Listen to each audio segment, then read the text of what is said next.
উত্তপ্ত মধ্যপ্রাচ্য, মদিনায় ফেরহাদ কন্যা প্রিয়দর্শিনী হাকিম। মা ও মেয়েকে নিয়ে মদিনায় রয়েছেন প্রিয়দর্শিনী। সৌদি আরবের বর্তমান পরিস্থিতি নিয়ে ফেসবুকে কি জানিয়েছেন ফেরহাদ কন্যা দেখুন। আমি, আমার মা, আমার মেয়ে, আমরা তিনজন এসেছি এখানে উমরা করতে। ইনশাআল্লাহ আমরা এখনো সেফ আছি, আমরা একদম সেফ আছি এখানে। হ্যাঁ, ন্যাচারালি মিলিটারি ফোর্স প্রচণ্ড বেড়ে গেছে আর air space close, so we don't really know how to go back, but we plan to carry on our umrah and I will come back in a safe form in my true home for now, whichever Allah has decided, so don't worry about me.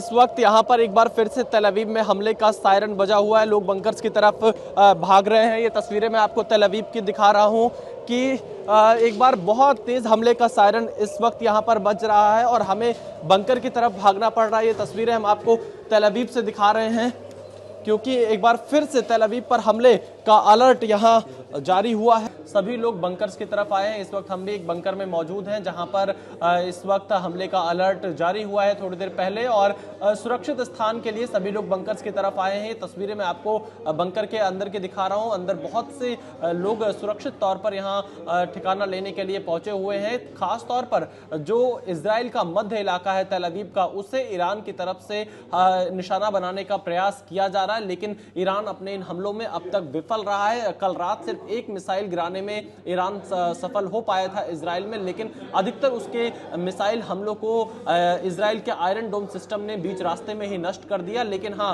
यहाँ पर रुक रुक कर थोड़ी देर में Iran की तरफ से आने वाली मिसाइलों का अलर्ट जारी होता है और कुछ सेकंड्स में ही बंकर की तरफ लोगों को भागना पड़ रहा है। कल देर रात तक भी ऐसी स्थिति थी और आज सुबह से एक बार फिर हमले का अलर्ट लगातार जारी किया जा रहा है।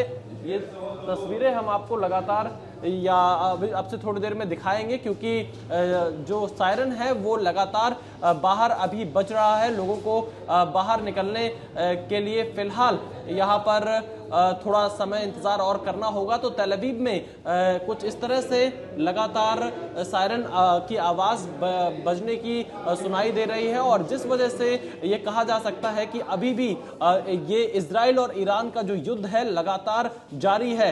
इजराइल और अमेरिका अगले एक राउंड में एक बार फिर से ईरान की मिसाइल सिस्टम पर हमला कर सकते हैं ताकि ईरान की इस शक्ति को कम किया जा सके जो वो हमले कर रहा है। पश्चिम एशिया में अमेरिका के सैन्य ठिकानों को इजराइल में तेल अवीव समेत अन्य इलाकों को निशाना बनाने का प्रयास कर रहा है। इस समय ईरान की तरफ से मध्य इजराइल में ही अधिकतर हमले करने के प्रयास किए जा रहे हैं, लेकिन ईरान सफल नहीं हो पा रहा है। देखना यही होगा कि अमेरिका और इजराइल अब साथ मिलकर किस तरह से ईरान पर नेक्स्ट अपना टारगेट करते हैं, क्योंकि वहां पर अभी भी जो ईरान की मिलिट्री है वो इजराइल और वेस्ट एशिया में तमाम अमेरिका के ठिकानों को हमला करने का प्रयास कर रही है।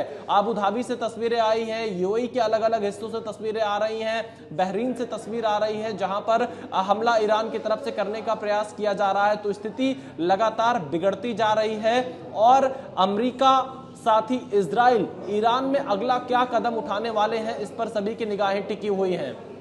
एबीपी आनंद एगिए थाके एगिए राखे।